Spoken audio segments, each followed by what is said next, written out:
Welcome to Make It Count, JTS's Sefirat HaOmer Day of Learning and Giving. I'm Rabbi Uhrbach. The practice of counting the Omer comes directly from the Torah. Usfartem lachem b'mochat haShabbat miyom meviechem et haOmer hatanufa sheva Shabbatot tmiyot tiyena ad mimochat haShabbat hashvi'it tisperu 50 yom. You shall count from the day after Shabbat, the day on which you bring the sheaf of elevation offering. You shall count 7 complete weeks. Until the day after the 7th week, you shall count 50 days. And unlike some other aspects of the Jewish calendar, this period of time has no explicit historical narrative basis. It's not like Passover, which commemorates explicitly from the Torah, the Exodus from Egypt, or Sukkot, which the Torah says, we dwelled in booths when we wandered in the wilderness. Here, the Torah presents the counting of the Omer in this special time only in terms of its agricultural roots. And I remember when I was doing my Israel year as part of my rabbinical studies as a student at JTS, one lovely Shabbat afternoon in Jerusalem, sitting on the Mirpeset with the great scholar, Rabbi Jacob Milgram, and we were just having afternoon Shabbat tea, and all of a sudden the sky turned this bright yellow, as only the skies in Jerusalem do. And Rabbi Milgram explained to me this is the sky of a Chamsin, the Middle Eastern dust storm that creates that color. And then he went on to connect that sky with the counting of the Omer. And he said, the Torah refers to 50 days, 50 yom. Why 50? He says 50, 50, is an echo of Chamsin, the Arabic word for that dust storm. And he said that this time period is a time in which the Chamsin is especially likely and especially risky. And if it hits at the wrong time, just when the crops are ripening, it will destroy the crop. And so the Omer represents a period of anxiety. We're counting out of fear. And that explains some of the quasi-mourning character of this period of time when we refrain from weddings and celebrations and haircuts and other kinds of things. Rav Soloveitchik expanded that notion of anxiety beyond just the agricultural context. Will we get a good crop? Will there be enough food? Saying it's really a period in which we experience the existential distress in the human condition, our inherent anguish and impatience. We're counting the days in anxiety until we can feel more secure. Now, in practice, while it's not clear from the Torah passage itself, the Omer count did come to be associated with a historical antecedent from our narrative, because we begin the counting on the second evening of Pesach, and because the 49th day is the day before Shavuot. The counting of the Omer has come to represent the journey from Egypt to Sinai, from slavery to covenantal relationship with God.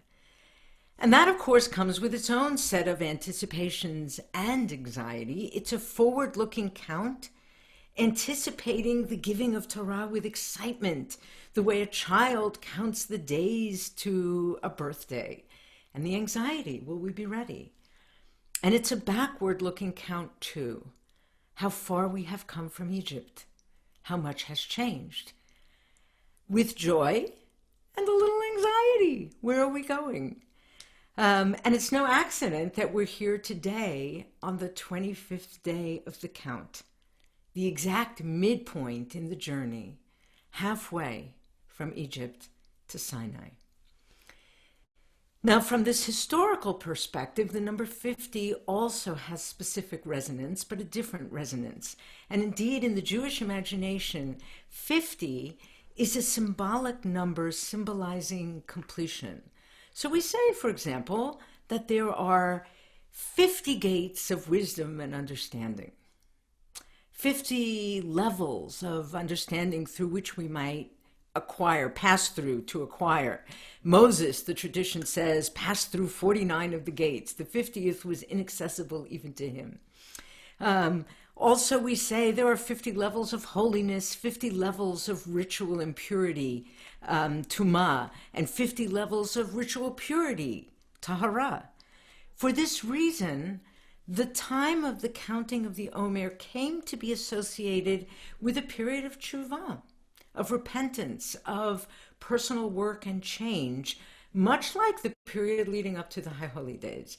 And so there are commentaries that, for example, imagine that when we were in Egypt, the Israelites had sunk through 49 gates of ritual impurity, tumah. Had we reached the 50th gate, we would have been irredeemable. God couldn't have brought us out.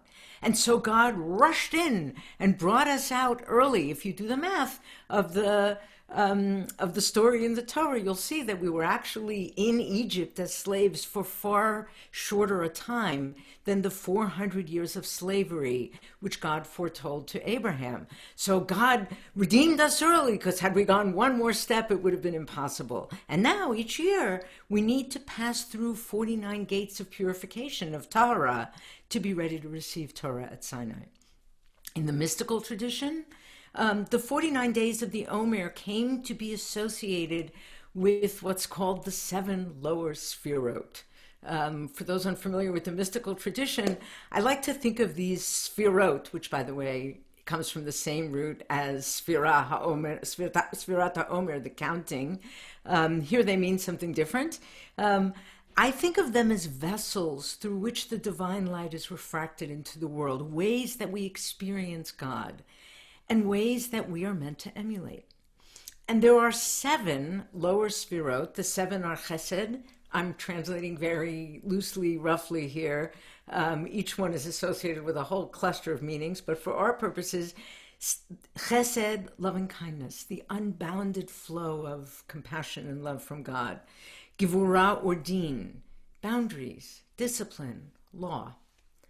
Tiferet, compassion, truth, balance, harmony. Netzach, endurance, the ability to last for the long haul. Hod, associated with both beauty and humility. Yesod, which is our creative potential and the way that we can connect heaven and earth. And then Malchut, a sense of place, knowing who we are, that we have a place, the inherent dignity of every human being.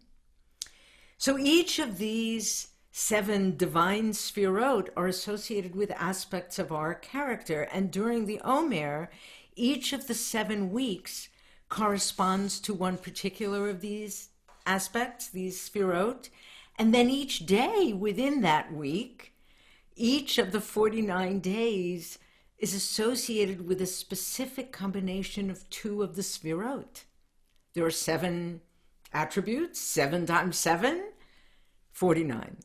And so we end up with 49 days to work on 49 very specific different aspects of our character, sort of like isolating and working on specific muscles in sequence at the gym. And so today, the 25th day, is, for example, Netzach Shebenetzach, the aspect of endurance within endurance. How to make our commitment for the long haul last for the long haul. It's a wonderful day, for example, to think of self-care. What do we need to stay nourished ongoingly, knowing that our work is for the long haul? So there are many, many Hasidic and mystical commentaries like this, whether they use the Kabbalistic frame or they just think more generally about tshuva, growing in holiness, but they associate this period of the Omer with interchange, with the shift from slave to covenantal partner with God. And I want to share with you one particular favorite of mine. It's a commentary by the Slonim Rabbi, Rabbi Shalom Noach Berezovsky, a great 20th century Hasidic master, known by the name of his writings, as many great rabbis were. So he's known as the Netivot Shalom. And his approach to the Omer is based on a classical midrash that may be very familiar to us. It's based on a verse in the Exodus story itself, right at the beginning of Parshat Beshalach, in Exodus 13, verses 17 and 18. Just as we've come out of Egypt, the Torah says, when Pharaoh let the people go, God didn't lead them by way of the land of the Philistines, although it was nearer, or perhaps because it was nearer. For God said, the people may have a change of heart when they see war and return to Egypt. So God led the people round about by the way of the wilderness at the Sea of Reeds. So this verse and a half by itself conveys a sense of the difficulty of leaving Egypt, the risk that we would go back. And then the Torah continues to say, V'chamushim alu v'nei Yisrael meretz Mitzrayim. Now the Israelites went up chamushim, out of the land of Egypt. What is chamushim? Rashi here says that the primary meaning is mezuyanim, armed. They left Egypt, prepared to do battle. But then he gives another reading based on the Midrash that associates the word chamushim with chamesh, 5. And he says that only 1 out of 5 of the Israelites actually left. His source, the Midrash Tanchuma, expounds even further. 1 in 5 left, chamisha. Others say 1 in 50 left, chamishim. Still others say 1 in 500 left. And Rabbi Nehorai said only 1 in 5,000 Israelites left Egypt. The vast majority of us remained and died, according to the Midrash, during the plague of darkness, so that the Egyptians wouldn't see, and perhaps so that the Israelites ready to go wouldn't become demoralized. So this reading is picking up on a couple of things. One, the narrative context that God is worried that the Israelites would go back. 2, that Beshalach Pharaoh, when Pharaoh sent, right? As though the Israelites didn't want to go, that we had to be kicked out, pushed out by Pharaoh. And then obviously the connection between the word chamushim, armed, and chamishim, 50. Now the Midrash itself offers a very powerful insight. Change is hard, even when it's for the good. And despite the oppression of the slavery in Egypt, only a small percentage of the Israelites actually chose to leave. Most chose comfort over freedom, the familiar over the scariness of the unknown, even though that familiarity was enslavement. Just because change is good for a community or a society doesn't mean people will choose it. Doesn't mean we will choose it. Many of us will choose to continue to suffer rather than risk change. But the Slonim Rebbe, the Netivot Shalom, takes this classic midrash and he runs with it, and he makes a specific connection to the counting of the Omer. Just as Rabbi Milgram, sitting there in Jerusalem on his terrace, focused on the significance of that word chamishim, 50, why is it in the text? What's it doing there? And he said it's the Chamsin. The Netivot Shalom also senses that it's really an unnecessary word. Sheva Shabbatot Tzomina. You shall count 7 complete weeks. Why do we then need to be told that the day after is 50 days? Don't we know that? 7 times 7 is 49. Why is 50 mentioned explicitly? And he says that extra word, chamishim, that hints at that other word, chamushim, when the Israelites left Egypt. And in typical Hasidic fashion, he takes an outward-looking concept and he turns it inward. And he focuses not on how many Israelites left, but what that means for each one of us internally. And he starts by noting that Yetziat Mitzrayim, the exodus from Egypt, is mentioned exactly 50 times in the Torah. I'm taking his word for it. I didn't count. I trust him. This, he says, teaches that there are 50 aspects of coming out of Egypt. And after leaving Egypt in one aspect, each and every one of us still has to work to exit in all the other ways, meaning we actually have to leave Egypt 50 times. And so he says, when the Torah says that Israel came up from Egypt, Chamushim, the Midrash is absolutely right to associate that with 1/50th. But it's not that 1 in 50 or 500 or 5,000 people left. It's an inward thing. Of all the people who left Egypt, each one did so just a little bit, in a 50th part. Physically, they were out, but they had a long, long way to go before they would be truly free, really leave Egypt behind. And so too we, every year, on the Seder night during Pesach, we leave Egypt a little, in the measure of a 50th. We're 49 parts still in Egypt, and the Omer gives us another 49 days to keep leaving, to work at making the change full and complete, to be ready for Sinai. 50 ways to leave Mitzrayim. Change happens slowly, not just out there, but even more so in here.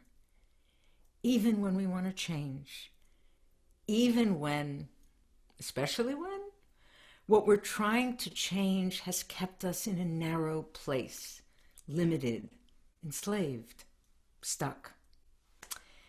We leave step by step, piece by piece, often 2 steps forward, 1 step back. Nothing changes in one instant or one night.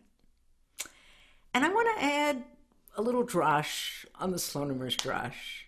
The Torah mentions Yetziat Mitzrayim 50 times because, as he says, there are 50 ways to leave Mitzrayim, 50 ways to leave Egypt. What if they're not only 50 aspects of ourselves, but 50 different ways forward in any situation we find ourselves?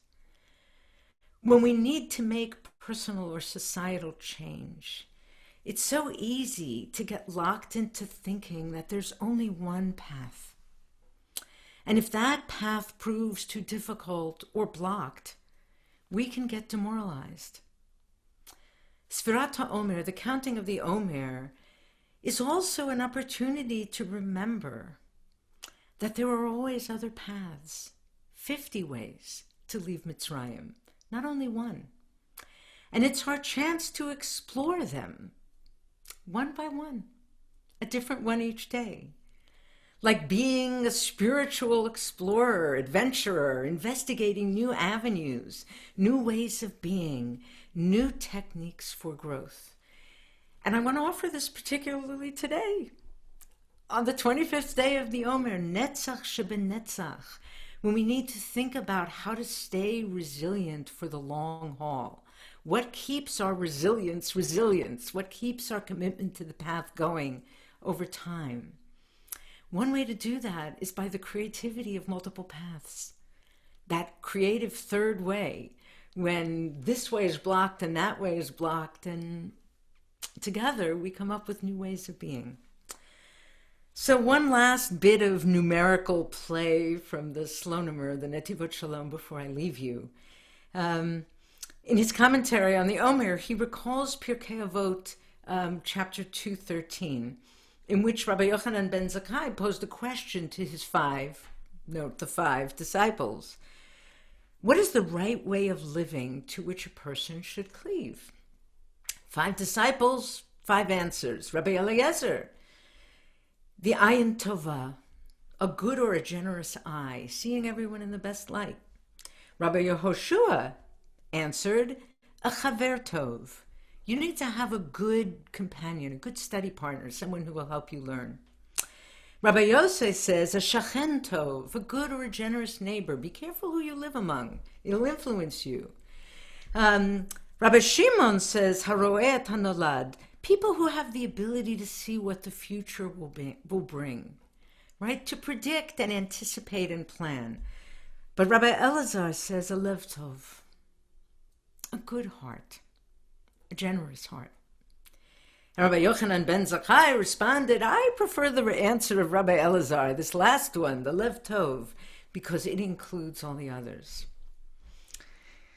And our friend the Slonimer, the Netivot Shalom, reminds us that in the system of Gematria, the system in which every letter of the Hebrew alphabet is assigned a numerical value, and so every word has a numerical value, the phrase lev tov, a good or generous heart, has a numerical value of 49.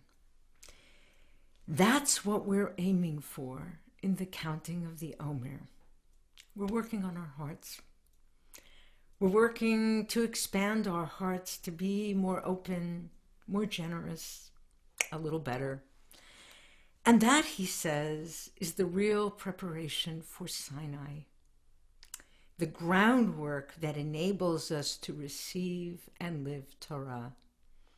We have to work on a lev tov, on expanding our capacity to love, expanding our capacity to give.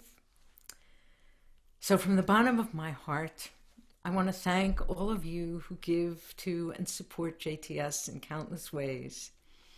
We at JTS are filled with good-hearted people, working every day to move all of us and all 50 parts of each of us out of Egypt and toward redemption, toward Torah. Your lev tov, your goodness and your generosity makes possible everything we do. So I wish you all a good counting, a good heart, and a joyful revelatory Shavuot.